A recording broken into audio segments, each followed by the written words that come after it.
Allez, bonjour à tous et bienvenue. On est parti pour le deuxième épisode de cette petite analyse de foncière cotée pour ce mois d'avril. Et oui, le temps passe vite. Donc on a vu cette foncière, en tout cas suédoise, je vous remettrai la vidéo en haut à droite. On continue avec First Industrial Realty Trust, pareil, foncière encore une fois dans la logistique.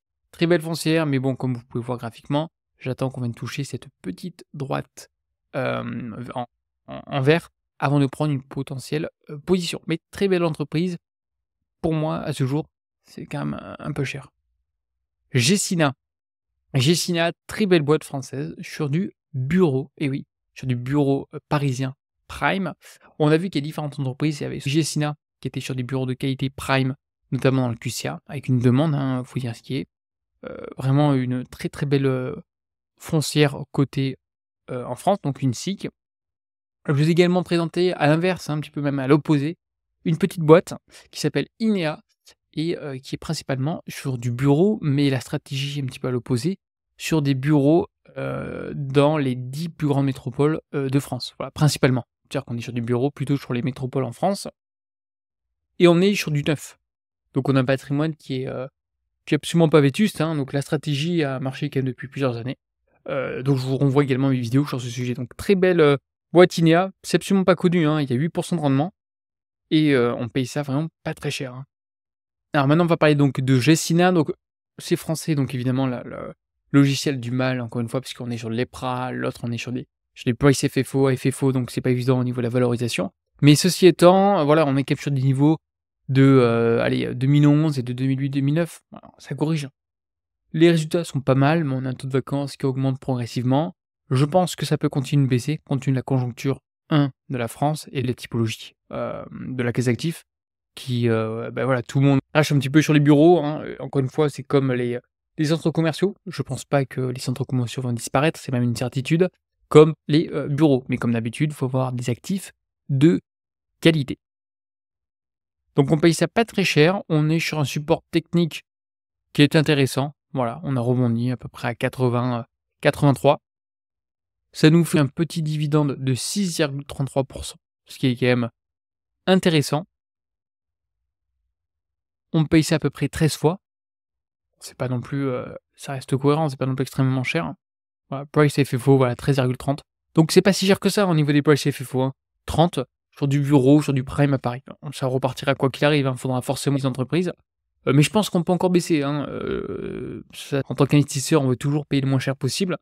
Mais voilà, je sais que, compte tenu du contexte également, on en parlera, mais, tout ce qui est, l'urbanisme avec donc le PLU bioclimatique à Paris, ça va risque de poser également quelques petits soucis, notamment sur la classe active de bureaux. Également, moi j'ai un biais, comme je l'ai déjà mentionné, je travaille en finance immobilière. Évidemment, vous voyez tous des personnes qui travaillent, dans telle boîte, telle SIC, telle foncière cotée. Par conséquent, je sais que j'ai des biais, donc je préfère tourner la page sur, principalement sur les foncières, cotées en France, à cause de ce biais-là en question.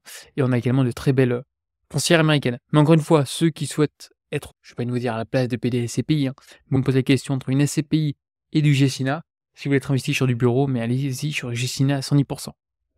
Des super actifs, on est quand même sur une capi qui est relativement importante, un savoir-faire qui est, juste topissime et non, non, franchement, c'est une très, très belle boîte sur du bureau parisien prime. Attention, bureau parisien prime et si vous voulez être investi plutôt, sur du green, sur des actifs neufs et dans les, métropoles, Lyon, Bordeaux, et cetera, parce que forcément il faudra, des enseignes, même aujourd'hui des belles signatures, hein, s tout le monde n'est pas à Paris, hein.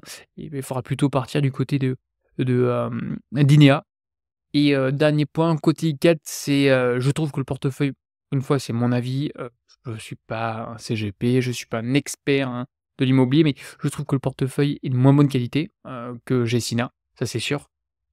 On est également sur la partie promotion, on est principalement sur la partie promotion, qui souffre à ce jour, qui va repartir, mais pas tout de suite. On continue, Goodman. Goodman, très belle boîte, donc là on est en Australie, donc c'est une boîte également qui m'intéresse pour le portefeuille. Mais comme d'habitude, on ne paye pas des multiples, fois 30, fois 25, voilà, faut être patient. Ça serait que ça on arrive à peu près sur des zones de, allez, 25, je viens de vous dire. Là, c'est quand même bien corrigé. Même chose qu'Equinix, même chose que Digital Realty, comme on est sur du data centers, ça corrige. Comme mentionné, donc on est sur le dollar australien. Évidemment qu'on est un plus haut, donc 2007. Après 2000-2009, là, je peux vous dire qu'il y en a un paquet qui ont perdu leur argent et qui ont dû attendre des années. Voilà pourquoi il faut pas non plus payer trop cher, voilà. On payait ça à peu près 28 fois, les personnes ont dû attendre quasiment plus de 20 ans avant de récupérer leur argent, en fait. Donc faut être patient, faut pas acheter trop cher. C'est surtout ça en bourse. L'avantage, c'est qu'on peut faire de super coups, mais il faut regarder les multiples de valorisation. Donc on paye ça quand même 25 fois. Moi, je trouve ça trop cher. La moyenne pour cette action, c'est 21 fois. Sur donc 18 ans en arrière, on va dire, on enlève la hausse juste avant, la crise des subprimes. Voilà, on paye ça, à peu près 20 fois, 21 fois. Donc moi, je vais attendre qu'on revienne sur des niveaux de valorisation à peu près autour de 20 fois. C'est-à-dire, voilà, le prix sera aux alentours de 25. C'est ce que je vous ai à peu près, dit, voilà. Vers le 25, c'est à peu près ici, ouais. Donc faut être patient encore, faut que ça baisse. Faut être patient. Caliquette, je vous ai mentionné, donc on est principalement sur une foncière, mais li en lien avec la promotion. Je pense qu'on a fait, la baisse la plus importante, hein, pour l'instant, très grosse baisse, mais il faut attendre qu'on casse ce canal, cette droite baissière, hein, parce que là on est toujours baissier. Faut venir casser cette droite avant potentiellement de repartir. Colonial, alors là aussi, faut qu'on en parle, pareil, grosse bulle 2007-2008, crise des subprimes, boum. Là aussi, il y en a un paquet qui ont perdu leur argent, donc faut faire attention. Pourquoi je vous parle de Colonial? Parce qu'en France, on a une foncière qui s'appelle Foncière Lyonnaise et qui s'est fait tout simplement absorber, hein, par l'actionnaire majoritaire qui était donc Colonial et qui est évidemment en Espagne.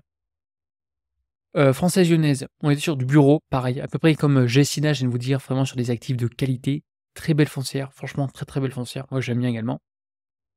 Et d'un côté, on a Colonial, on est sur des bureaux prime, par exemple à Barcelone, en Espagne.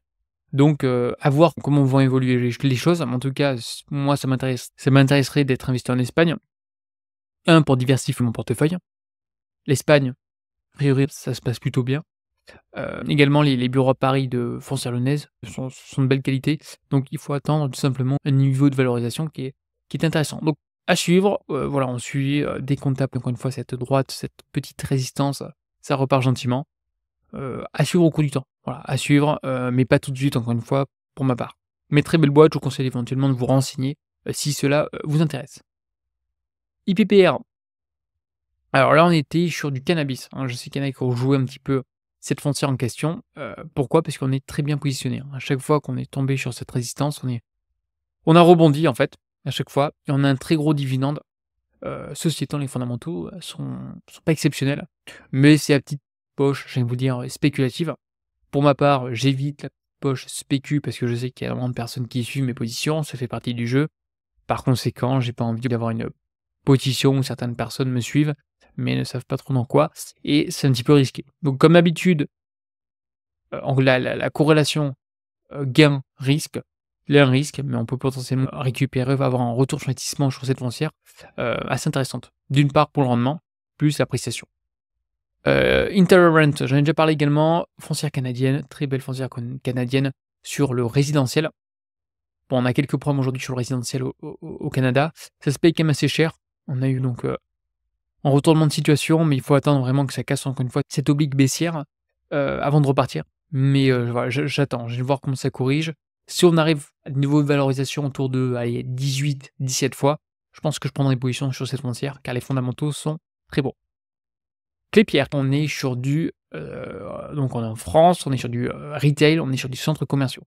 Et là, on est sur des niveaux, mais, juste exceptionnels. Je pensais pas que cette foncière, honnêtement, allait se relever aussi vite avec le Covid, contrairement par exemple à Unibail.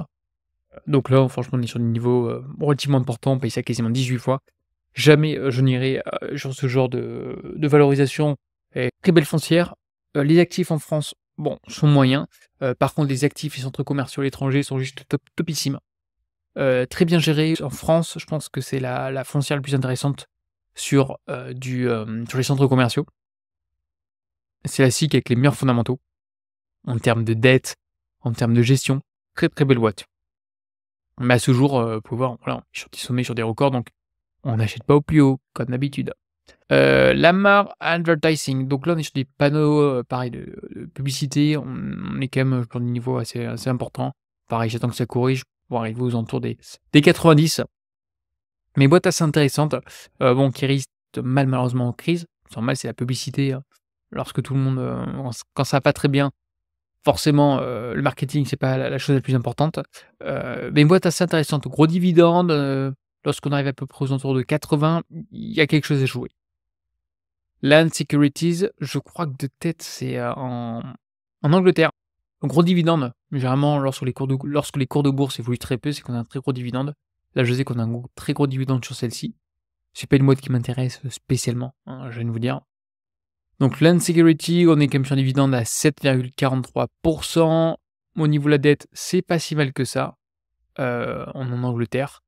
Évidemment, en 2008-2009, on a payé ça quasiment 30 fois les bénéfices, c'est énorme. Et on paye ça, pas si cher que ça, 10 fois. C'est pas très cher. Et sur le race, rapidement, le race, encore une fois, il faut creuser un peu plus dans le détail, mais ça me donne un petit aperçu assez rapide, pas très cher. Dividende assez important, 7%, OK.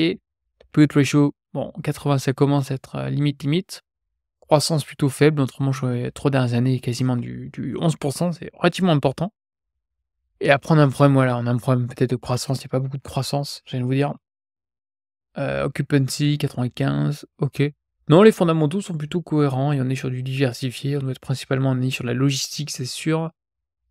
Office, retail et pas du tout, rien à voir avec les logistiques, OK. Je sais plus pourquoi j'ai mis cette foncière, OK, office, retail, other, voilà. Bon, vous savez que je suis pas forcément fan des foncières diversifiées. Bon, en tout cas, voilà, c'était à titre indicatif. Encore une autre foncière en Angleterre. Pareil, je sais que j'en ai rajouté, je sais plus, je les connais pas très, très bien celle-là. London Metric, qu'est-ce que ça donne? Donc on est encore une fois sur une foncière diversifiée. Très bien, d'accord. Dividende à 6% et en manque de détails. On est donc à 6,51. La dette est à peu près bien maîtrisée. Ouais, et c'est pas si cher que ça. Voilà. C'est pas si cher que ça. Donc je pense qu'il y aurait quand même des coups à faire également en Angleterre. Je connais pas plus que ça. Franchement, les actifs en Angleterre, à part voilà, du Bigelow, du Safestore, du Unit, enfin voilà, les foncières les plus intéressantes, c'est gros, etc. Mais je pense qu'il y a des petites foncières quand même avec quasiment du 7% de rendement, avec des niveaux de valorisation qui sont relativement faibles. 2009, non, elle était pas encore là, hein, fais voir. Ouais, max, non. Voilà, on paye ça vraiment pas très cher. Donc analysez, encore une fois, n'hésitez pas à compléter mes propos dans les commentaires, pour les spécialistes, hein, notamment du marché anglais. On continue, donc Mid America Apartment, pareil, on est sur du résidentiel, on est quand même sur des niveaux assez importants. Monté à logistique en Belgique, à peu près comme Warehouse Depot. Ils sont rentrés là récemment sur l'indice belge, hein, sur les 20 plus grosses boîtes, donc félicitations.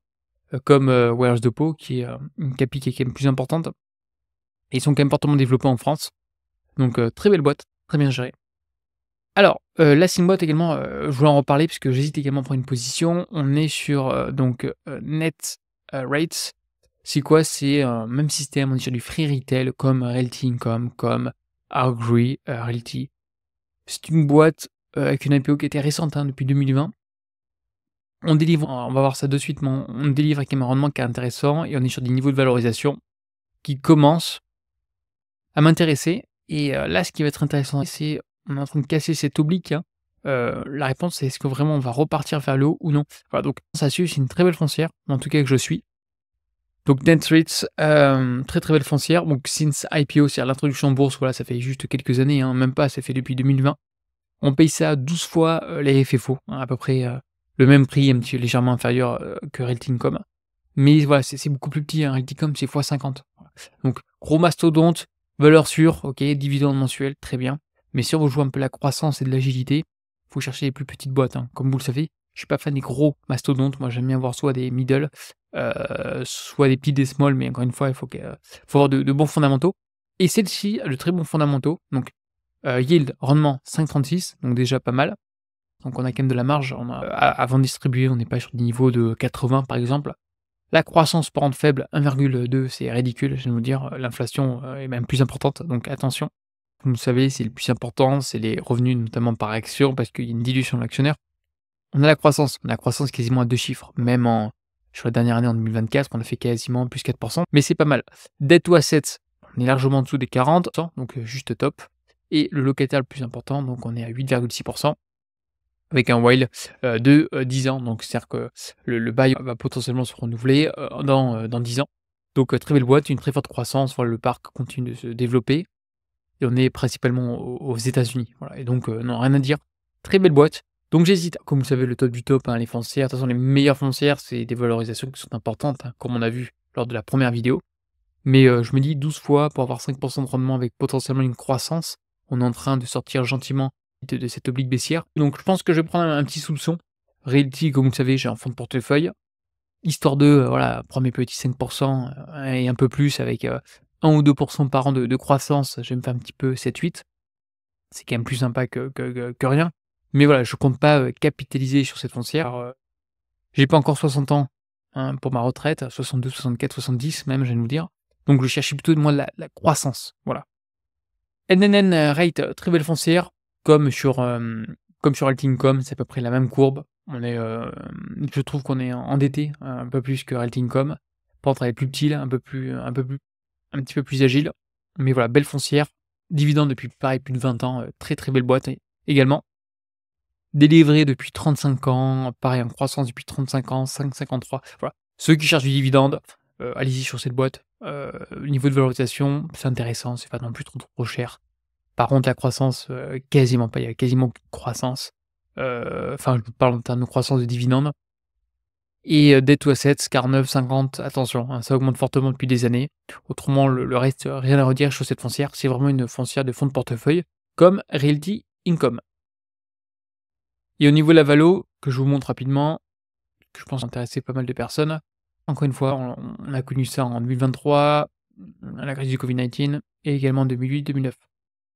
Sur les depuis, 2006, on paye ça environ, la moyenne c'est, 16 fois le price à FFO. Donc si imaginons j'achète à 40 et je le garde jusqu'en 2027, 31 décembre 2027 à peu près. Et la valorisation à cette date-là, d'environ la moyenne, c'est-à-dire, près, 15,6 fois. J'ai une croissance par an de, 16.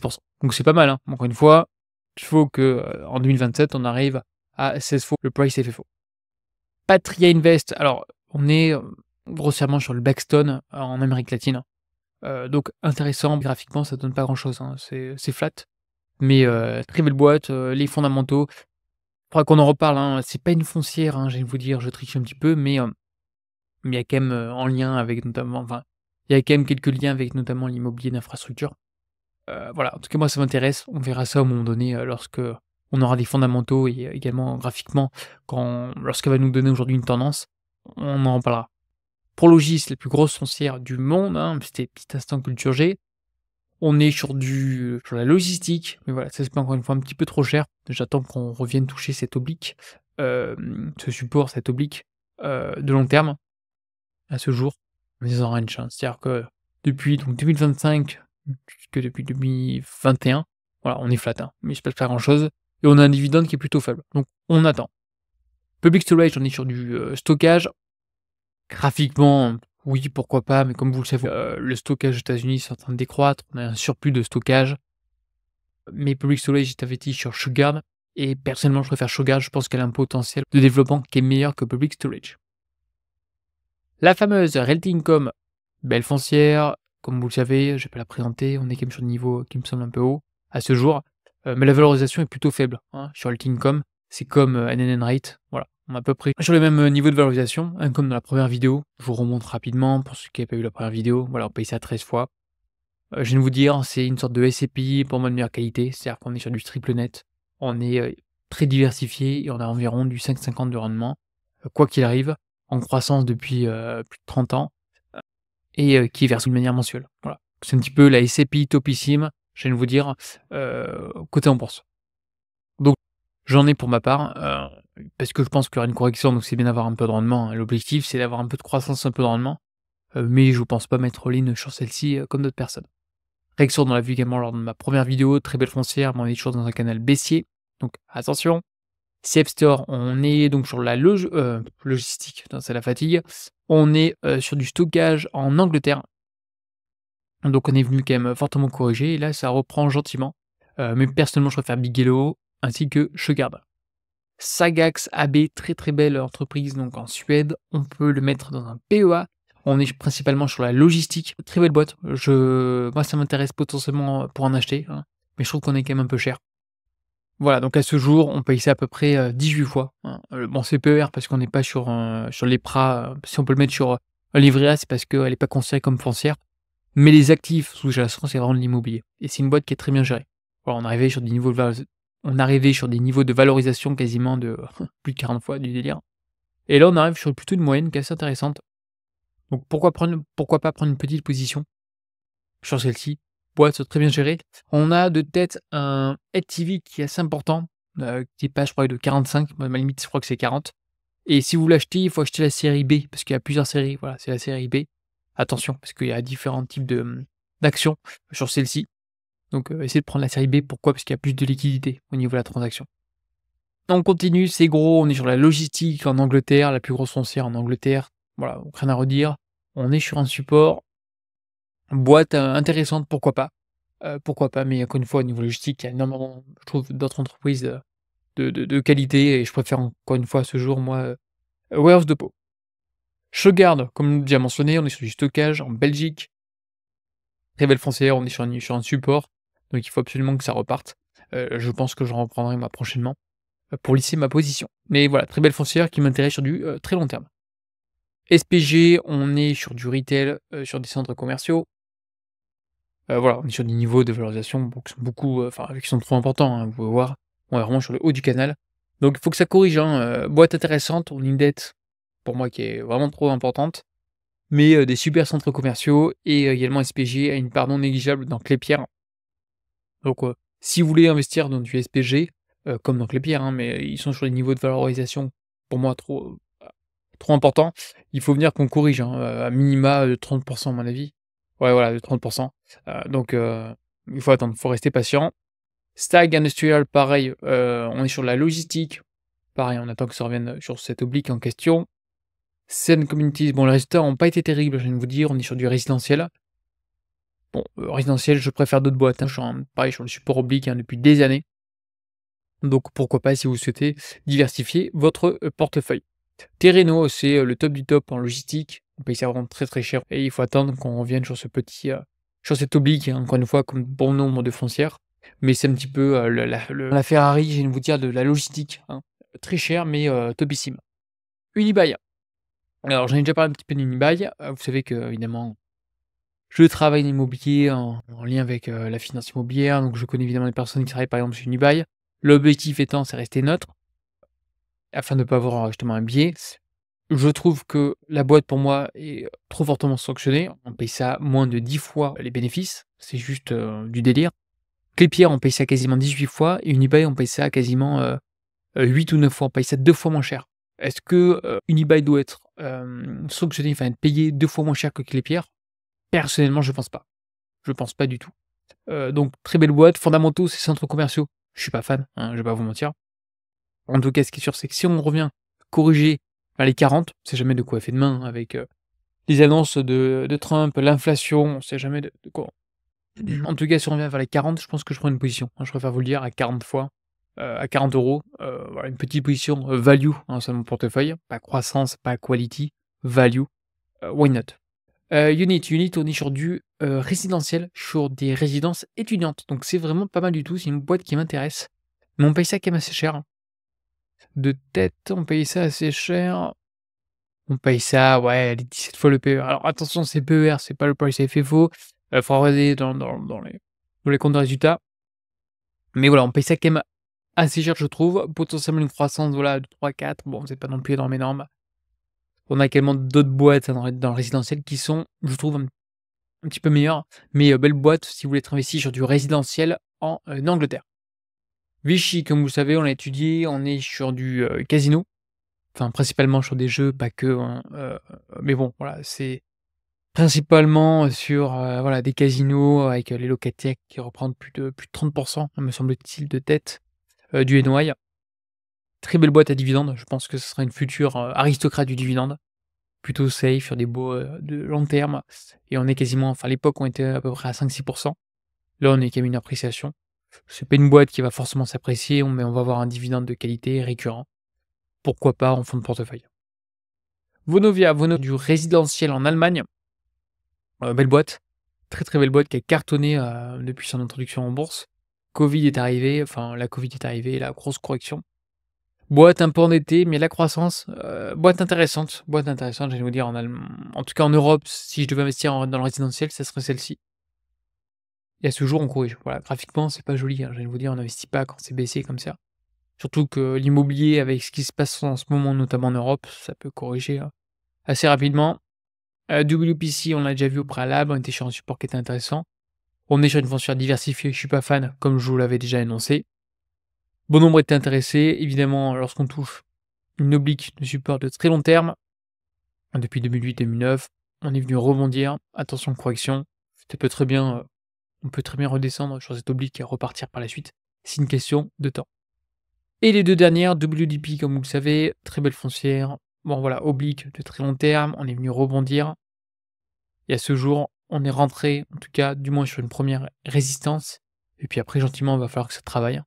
Si on veut éventuellement casser le 2e support, hein, depuis, pareil très long terme, hein, c'est comme, Prologis, hein. Ça fait depuis 2020, donc ça fait quasiment, 5 ans que cette foncière n'a rien fait. Techniquement, vous pouvez très bien le dire, hein, il y a aucun souci, hein. Ça fait 5 ans que cette foncière n'a rien fait. Donc il faut faire attention lorsqu'on investit sur ce genre de foncière, hein, si elle continue pendant 2-3 ans, ben voilà, on investit, X euros, qui n'a pratiquement pas travaillé. Alors, on a un rendement qui est pas si mal que ça, mais c'est pas exceptionnel, hein. Il y a quand même de meilleures opportunités pour faire travailler notre argent. Et on termine avec Welltower, on est sur des niveaux stratosphériques, une boîte avec des fondamentaux, je trouve, moyens, un peu plus voilà, un peu trop plébiscitée. J'ai même vous dire, à un moment donné, je voulais même la shorter. Je trouve ça qu'on paye trop cher, c'est juste du délire. Je vous montre ça de suite. Voilà, on paye ça 40 fois, voilà. C'est sûr que ça va corriger, hein, c'est pas possible d'arriver à ce niveau de valorisation, c'est juste, du délire total. Alors on peut s'attendre à une croissance en 2025 de 16, mais après on redescend à 6. À voir en fonction des résultats, si les résultats sont bons, pourquoi pas, ça risque de continuer. Par contre, si les résultats déçoivent ou si les perspectives sont moins bonnes que prévues, je peux vous dire que ça va corriger, hein. Mais, ne payez pas une boîte 40 fois les bénéfices honnêtement. Voilà, c'est une boîte qui s'est jamais négociée, aussi cher, je viens de vous dire. Et puis regardez les FFO, ils ne sont pas constants, voilà. C'est pas une boîte forcément de croissance. On a un dividende qui est de, 1,79, bon normal puisqu'on est quand même sur des niveaux, qui sont importants. Triple B+, pourquoi pas. Bon, on est, endetté, ça va, 31%. J'ai hésité aujourd'hui à la shorter parce que après chacun ses stratégies, hein, mais l'objectif, c'est d'avoir un portefeuille diversifié. Quand je dis diversifié, c'est que les actifs, très bien, mais pas que, hein. On a des, entreprises qui sont plutôt sur du rendement, des foncières plutôt de rendement comme Realty, comme NNN Rate, c'est des boîtes de fonds de portefeuille, OK. Après, on a des boîtes de croissance, plutôt par exemple la logistique, hein, ces dernières années, avec un dividende qui était faible, mais on avait la croissance. Après, on peut essayer d'avoir un petit peu les 2, hein, comme Alexandria. Je pense qu'Alexandria, on est quand même à plus de 5 de rendement, donc c'est quand même pas mal et il y a un potentiel de croissance qui est non négligeable. Après, on peut avoir des stratégies de value, hein.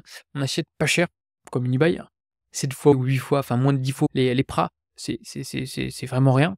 Heu et après on peut en retournement de situation, c'est-à-dire que Welltower 40 fois, le price FFO, ça m'étonnerait que ça qu'on reste à des niveaux aussi importants et donc si imaginons que demain le marché corrige et que je short et ben ça me permettre de corriger mon portefeuille. Mais encore une fois attention, on peut également faire des options, mais j'ai pas envie d'embêter, tout le monde. Il y a également d'autres personnes qui réalisent des vidéos sur ce sujet, mieux que moi, donc mais voilà, attention, n'achetez pas trop cher.